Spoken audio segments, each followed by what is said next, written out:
अध्याय 8 में श्री कृष्ण ने हमें जीवन और मृत्यु का एक बहुत गहरा रहस्य समझाया था। जी, उन्होंने बताया कि अंतिम समय का स्मरण हमारे आगे की गति कैसे तय करता है। हाँ, लेकिन अब अध्याय 9 में कृष्ण एक और भी अधिक दिव्य और कह सकते हैं चमत्कारी सच प्रकट करने वाले हैं। और वो कहते हैं, मैं तुम्हें सबसे बड़ा ज्ञान और सबसे बड़ा रहस्य बताऊंगा, जो पवित्र भी है और सरल भी। तो यहाँ एक सवाल उठता है, अगर ये सबसे बड़ा रहस्य है तो फिर सबको पता क्यों नहीं है? और दूसरा सवाल ये कि अगर इतना गोपनीय है तो एक आम भक्त सिर्फ प्रेम और श्रद्धा से भगवान को प्राप्त कैसे कर सकता है? इन्हीं सवालों के जवाब हम आज भगवत गीता के अध्याय 9 राजविद्या राजगुहा योग की इस गहरी विवेचना में खोजेंगे। जी, हम समझेंगे कि कृष्ण कैसे बताते हैं कि वो हर जगह हैं, फिर भी सबसे परे हैं और सिर्फ भक्ति से मिलते हैं। चलिए इस फैसिनेटिंग चर्चा की शुरुआत करते हैं।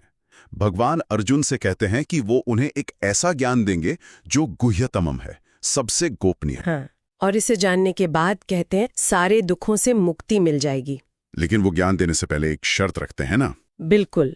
पहले ही श्लोक में वो कहते हैं, श्री भगवानुवाच इदं तु ते गुह्यतमं प्रवक्ष्याम्यनुसूयवे ज्ञानम विज्ञान सहितम यज्ञा ज्ञात्वा मोक्षे से अशुभात। प्रवक्ष्याम्यनुसूयवे, अनुसूयवे, इसका क्या मतलब है? अनुसूयु का मतलब है वो व्यक्ति जिसके मन में किसी के प्रति ईर्ष्या, द्वेष या दोष देखने की भावना न हो। कृष्ण कह रहे हैं, मैं ये परम गोपनीय ज्ञान तुम्हें इसलिए कहूंगा क्योंकि तुम्हारा हृदय निर्मल है।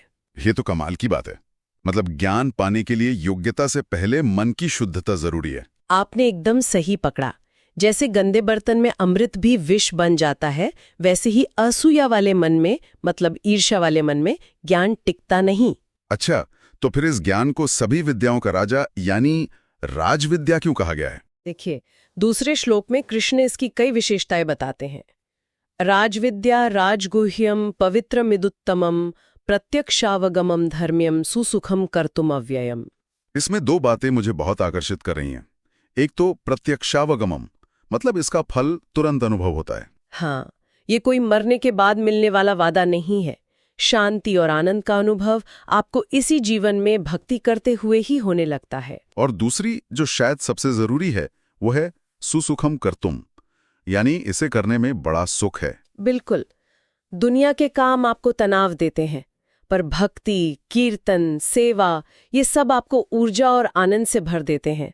और इसका फल अव्ययम है, मतलब अविनाशी, जो कभी खत्म नहीं होता। लेकिन इस मार्ग पर चलने के लिए एक चीज बहुत जरूरी है, जिसके बिना गाड़ी आगे नहीं बढ़ सकती। वो है श्रद्धा। तीसरे श्लोक में वो साफ कहते हैं, अश्रद्धाना पुरुषा धर्मस्यास्य परंतप अप्राप्यमा निवर्तन्ते मृत्यु संसार वर्तमनि। मतलब जिनमें श्रद्धा नहीं है। वो डॉक्टर पर भरोसा रखना होता है, वैसे ही भक्त को भगवान के वचनों पर श्रद्धा रखनी पड़ती है। अब आते हैं उस हिस्से पर जो अक्सर लोगों को थोड़ा मुश्किल लगता है। श्लोक 4 और 5 में कृष्ण अपने सर्वव्यापी स्वरूप के बारे में बताते हैं। जी, वो कहते हैं, मया तक्तमिदं सर्वम जगत अव्यक्त मूर्तिना मत्स्थानी सर्वभूतानि न चाहम तेष्वस्थिता। यानी ये सारा जगत मुझसे ही व्याप्त है और सारे जीव मुझ में ही स्थित हैं। लेकिन अगली ही पंक्ति में कहते हैं, पर मैं उनमें स्थित नहीं हूं। और इतना ही नहीं, अगले श्लोक 5 में कहते हैं, न च मत्स्थानी भूतानि पश्य में योगमैश्वरम, यानी और वे सब भूत मुझ में स्थित नहीं है। ये तो एक सीधा विरोधाभास लगता है। इसे कैसे समझें? ये विरोधाभास नहीं, बल्कि भगवान का अचिंत्य स्वरूप है, जो हमारी सीमित बुद्धि और तर्क से परे है। अचिंत्य? हाँ। इसे समझने के लिए उन्होंने खुद एक बहुत सुंदर उदाहरण दिया है। श्लोक 6 में वो कहते हैं, यथाकाश स्थितो नित्यम वायुर सर्वत्र गो महान तथा सर्वाणि भूतानि मत्स्थानीत्युपधारया। जैसे आकाश में स्थित महान वायु सब जगह घूमती है, पर रहती हमेशा आकाश के भीतर ही है। वैसे ही सारे जीव मुझ में रहते हैं। सोचिए, आकाश में बादल, पंछी, ग्रह सब कुछ है, पर आकाश उन सबसे लिप्त नहीं होता, वो हमेशा निर्मल रहता है। अच्छा, इसे ऐसे समझ सकते हैं कि जैसे सिनेमा के पर्दे पर पूरी फिल्म चलती है, उसमें आग है, पानी है, दुख है, सुख है। हाँ। लेकिन पर्दा उन सबसे अछूता रहता है। फिल्म पर्दे पर है, पर पर्दा फिल्म में नहीं है। बहुत ही सुंदर उदाहरण। पर्दा ही उन सब का आधार है, पर वो फिल्म के किसी भी सीन से प्रभावित नहीं होता। वैसे ही सारी सृष्टि भगवान में है, पर भगवान सृष्टि के सुख दुख या कर्मों से बंधे नहीं हैं। वे आधार हैं, पर सबसे परे हैं। तो ये पूरी सृष्टि बनती कैसे है और इसका प्रलय कैसे होता है? क्या भगवान एक एक चीज खुद बनाते हैं? कृति कहते हैं, और वो सिस्टम उनकी अध्यक्षता में अपने आप चलता है। तो वो एक सुपरवाइजर या अध्यक्ष की तरह हैं, जैसा 10वें श्लोक में कहा गया है, मयाध्यक्षेण प्रकृति ही सूयते सचराचरम। बिल्कुल, जैसे बिजली की शक्ति से पंखा घूमता है, पर बिजली पंखे के घूमने से प्रभावित नहीं होती, वैसे ही भगवान की शक्ति से संसार चलता है, पर वे इससे अछूते रहते हैं। वो उदासीन व दासीनम रहते हैं, यानी उदासीन और असक्त। अगर भगवान इतने महान हैं और हर जगह मौजूद हैं, तो ज्यादातर लोग उन्हें पहचान क्यों नहीं पाते? इसका कारण हमारी अपनी दृष्टि का दोष है। श्लोक 11 में भगवान कहते हैं, अवजानन्ति मां मूढ़ा मानुषीम तनुमाश्रितम परम भावम जानन्तो मम भूत महेश्वरम। मतलब मूढ़ लोग जब वो मनुष्य का शरीर धारण करते हैं तो उन्हें तुच्छ समझते हैं। हाँ, वो उनके बाहरी रूप को देखते हैं, उनके भीतर के परम भाव को, उनके ईश्वर तत्व को नहीं देख पाते। और ऐसे लोगों का होता क्या है? भगवान कहते हैं, मोघाशा मोघ कर्माणो मोघ ज्ञाना विचेतसः। उनकी आशाएं, उनके कर्म और उनका ज्ञान सब व्यर्थ यानी मोघ हो जाता है। क्योंकि जब दिशा ही गलत हो तो मंजिल कैसे मिलेगी? सही बात है। वे राक्षसी, आसुरी और मोहिनी प्रकृति के वश में होकर भटकते रहते हैं। तो फिर वो कौन लोग हैं जो उन्हें पहचान पाते हैं? ऐसे महात्मा के क्या लक्षण हैं? श्लोक 13 और 14 में भगवान 2 प्रमुख लक्षण बताते हैं। पहला, वे दैवी प्रकृति माश्रिता होते हैं, यानी वे दैवी प्रकृति के आश्रय में रहते हैं। और दूसरा, भजन्त्यनन्य मनसो। वे अनन्य मन से मेरा भजन करते हैं। उनका मन यहाँ वहाँ भटकता नहीं, सिर्फ मुझ में लगा रहता है। सततम कीर्तयन्तो मां यतन्तश्च दृढ़व्रताः। वे हर पल भगवान का ही कीर्तन करते हैं। जी, उनका पूरा जीवन एक प्रेम यज्ञ बन जाता है, जिसमें हर कर्म, हर शब्द, हर प्रणाम भगवान को ही समर्पित होता है। इसके बाद कृष्ण अपनी सर्वव्यापकता का एक अद्भुत विस्तार देते हैं। वो कहते हैं कि यज्ञ की विधि, सामग्री, मंत्र, अग्नि सब कुछ वही है। हाँ, 16वें श्लोक से कृष्ण अपनी यूनिवर्सल फॉर्म का एक वर्बल ट्रेलर देते हैं। अहम क्रतुरहम यज्ञः, स्वधा अहम अहम औषधम, मंत्रो अहम अहमेवाज्यम, अहम अग्निरहम हुतम। यानी क्रतु मैं हूँ, यज्ञ मैं हूँ, मंत्र मैं हूँ और घी भी मैं ही हूँ। पूजा का हर एलिमेंट वही है, the ritual, the prayer and the substance. और वो यही नहीं रुकते। बिल्कुल नहीं। आगे कहते हैं, पिता हमस्य जगतो माता धाता पितामह।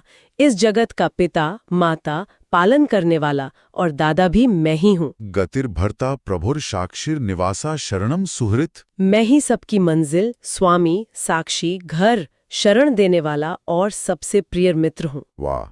तो इसका प्रैक्टिकल संदेश ये है कि हमें भगवान को सिर्फ मंदिर में नहीं, बल्कि अपने रिश्तों में, प्रकृति में और जीवन के हर पहलू में देखने की कोशिश करनी चाहिए। बिल्कुल। वो खुद को सूर्य की गर्मी भी बताते हैं, तपाम्यहम, वर्षा भी, अहम वर्षम, अमृत भी है और मृत्यु भी। जो दिखता है सत और जो नहीं दिखता असत, वो सब भी वही हैं। अच्छा, लोग अलग अलग तरह से पूजा करते हैं। कुछ देवताओं की पूजा करते हैं स्वर्ग पाने के लिए, और कुछ निष्काम भाव से भगवान की।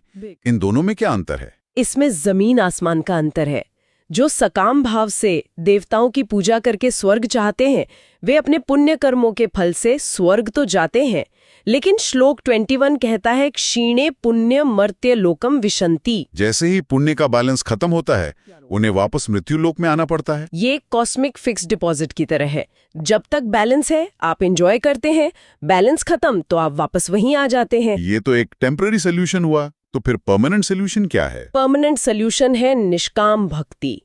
और यहीं पर 22वें श्लोक में भगवान अपने भक्तों को वो आश्वासन देते हैं जो शायद पूरी गीता का सबसे बड़ा प्रॉमिस है। कौन सा श्लोक? अनन्यश्चिन्तयन्तो माम ये जना पर्युपासते तेषां नित्यभ्युक्तानां योगक्षेमं वहाम्यहम्। योगक्षेमं वहाम्यहम्। मैं उनका योग और क्षेम वहन करता हूँ। ये एक तरह की डिवाइन इंश्योरेंस पॉलिसी लगती है। यहाँ योग और क्षेम का सही मतलब क्या है? योग का अर्थ है उस वस्तु को प्रदान करना जो भक्त के पास नहीं है, और क्षेम का अर्थ है जो उसके पास है उसकी रक्षा करना। कृष्ण यहाँ कह रहे हैं कि अगर तुम्हारा फोकस मुझ पर है तो तुम्हारे जीवन की सारी लॉजिस्टिक्स की चिंता मेरी हो जाती है। ये तो बहुत बड़ी बात है। मतलब हमें किसी चीज की चिंता करने की जरूरत नहीं है। हाँ, अगर हम अपना सब कुछ उन पर छोड़ दें। लेकिन अगर किसी के पास बड़े बड़े यज्ञ करने का साधन न हो तो वो क्या करे? क्या भक्ति महंगी है? यही मेरा अगला सवाल था। इसका जवाब भक्ति मार्ग की सबसे बड़ी सुंदरता है, जो कृष्ण श्लोक 26 में बताते हैं। पत्रम पुष्पम फलम तोयम यो में भक्त्या प्रयच्छति तदहम भक्त्युपहृतम अश्नामि प्रयतात्मनः। बिल्कुल, उस चीज की कोई कीमत नहीं है, पर माँ बाप के लिए वो अनमोल है, क्योंकि उसमें बच्चे का निश्चल प्रेम है। भगवान को वस्तु नहीं, भाव प्यारा है। बिल्कुल। सुदामा के चावल हों या शबरी के बेर, हाँ, उन्होंने सिर्फ प्रेम देखा और फिर वो इस भाव को पूरे जीवन में उतारने का सूत्र देते हैं। श्लोक 27 में यत करोषि यद अश्नासि यज्जुहोषि ददासि यत तपस्यसि कौन्तेय तत्कुरुष्व मदर्पणम। तुम जो भी करते हो, जो भी खाते हो, वो सब मुझे अर्पण कर दो। यानी मेरा ऑफिस का काम, मेरा खाना खाना, ये सब पूजा बन सकता है। हाँ, जब हर कर्म इस चेतना के साथ किया जाए कि ये मैं भगवान की सेवा के लिए कर रहा हूं, तो हर कर्म योग बन जाता है और ऐसा व्यक्ति कर्म के बंधन से मुक्त हो जाता है। यहाँ एक सवाल उठता है फेयरनेस का। क्या भगवान अपने भक्तों के प्रति पक्षपात करते हैं? बहुत महत्वपूर्ण प्रश्न। इसका जवाब श्लोक 29 में है। समोहम सर्वभूतेषु न मे द्वेष्योस्ति न प्रियः। मैं सब में समान हूं, न कोई मुझे प्रिय है न कोई अप्रिय। तो फिर ऐसा क्यों लगता है कि वो भक्तों पर ज्यादा कृपा करते हैं? वो सूर्य की तरह हैं जो सबको समान प्रकाश देते हैं, पर जो अपनी खिड़कियों और दरवाजे बंद कर ले उसे प्रकाश कैसे मिलेगा? जो भक्ति से अपने हृदय का दरवाजा खोलता है, भगवान का प्रेम उसमें स्वतः प्रकट हो जाता है। इसमें भगवान का पक्षपात नहीं, जीव का चुनाव है। और एक और गहरा सवाल, क्या कोई इंसान इतना पापी हो सकता है कि उसके लिए वापसी के सारे दरवाजे बंद हो जाएं? इसका जवाब गीता की सबसे बड़ी आशा की किरण है। श्लोक 30 में कृष्ण कहते हैं, अपि चेत सुदुराचारो भजते मामनन्य भाक् साधु रेव समन्तव्यः सम्यक व्यवस्थितो हि सः। मतलब यदि कोई बड़े से बड़ा दुराचारी भी अनन्य भाव से मुझे भजता है तो उसे साधु ही मानना चाहिए। वाह! हाँ, वो ये नहीं कह रहे कि वो भविष्य में साधु बन जाएगा, बल्कि कह रहे कि उसे उसी क्षण साधु मान लेना चाहिए, क्योंकि उसने सही दिशा में मुड़ने का निश्चय कर लिया है। और अगली ही पंक्ति में वो अपनी मोहर लगा देते हैं। वो अर्जुन से कहते हैं, क्षिप्रम भवति धर्मात्मा कौन्तेय प्रतिजानी है न मे भक्ता प्रणश्यति। हाँ, हे अर्जुन, तू निश्चय पूर्वक सत्य जान कि मेरा भक्त नष्ट नहीं होता। यह भगवान की प्रतिज्ञा है, एक डिवाइन गारंटी। और यह रास्ता, यह गारंटी समाज के हर वर्ग के लिए खुली है। बिल्कुल। श्लोक 32 में वो स्पष्ट करते हैं कि माहि पार्थ व्यपाश्रित्य येऽपि स्युः पापयोनयः स्त्रियो वैश्यास्तथा शूद्रा तेपि यान्ति पराम गतिम। स्त्री हो, वैश्य हो, शूद्र हो या कोई पाप योनि में जन्मा व्यक्ति भी हो, हाँ, मेरी शरण में आकर परम गति को प्राप्त होता है। भक्ति के द्वार पर कोई भेदभाव नहीं है। जन्म, जाति, लिंग, कुल, इन सब का कोई महत्व नहीं। भगवान सिर्फ हृदय का प्रेम देखते हैं। वे इस पूरे अध्याय में इस राजविद्या और राजगुह्य को परत दर परत खोलने के बाद कृष्ण अंत में सबसे महत्वपूर्ण सार रूप निर्देश क्या देते हैं? अध्याय का समापन पूरे भक्ति योग के निचोड़ के साथ होता है। आखिरी श्लोक 34 में वो 4 सूत्रीय फॉर्मूला देते हैं। क्या है वो फॉर्मूला? मन्मना भवा मद्भक्तो मद्याजी माम नमस्कुरु मामे वैश्यसि युक्त एवं महात्मानम मत्परायणः। 4 बातें हैं। पहला, मनमना भवा, अपना मन मुझ में लगाओ। मेरे भक्त बनो। मेरी पूजा करो, यानी अपने कर्म मुझे अर्पित करो। और चौथा, माम नमस्कुरु, मुझे नमन करो, यानी अहंकार को त्याग कर विनम्र बनो। सोच, भावना, कर्म और एटीट्यूड, इन चारों का पूर्ण समर्पण। और अगर कोई ऐसा कर ले तो परिणाम निश्चित है। मामे वैश्यसी, तू मुझको ही प्राप्त होगा, यही वो परम रहस्य है जो इतना गोपनीय होते हुए भी उतना ही सरल है। वाह! तो अध्याय 9 हमें ये सिखाता है कि ईश्वर को पाने का मार्ग कोई जटिल कर्मकांड नहीं है। बिल्कुल नहीं, ये प्रेम और सरलता का मार्ग है। वो हमारे धन, ज्ञान या कुल को नहीं देखते, वो बस सच्चा हृदय देखते हैं, और उनका द्वार हर उस व्यक्ति के लिए खुला है जो सच्ची श्रद्धा से उन्हें पुकारता है। सही कहा। और आज की चर्चा के बाद हमारे श्रोताओं के लिए सोचने का एक बिंदु ये हो सकता है, अपने दिन का कौन सा एक छोटा सा काम है जिसे आज से ईश्वर को अर्पण करने के भाव से किया जा सकता है। चाहे वो सुबह की चाय का एक कप बनाना हो या ऑफिस की कोई ईमेल लिखना। जी, कैसे हम उस साधारण से कर्म को एक पवित्र भेंट में बदल सकते हैं, इस पर विचार जरूर करना चाहिए। यदि ये आध्यात्मिक विचार और गीता का ज्ञान उपयोगी लग रहा हो तो हमारे चैनल से जरूर जुड़ें। जी, लाइक और सब्सक्राइब करें। आपका एक एक सपोर्ट हमें और भी ऐसी गहरी चर्चा करने की प्रेरणा देता है। हरि ओम।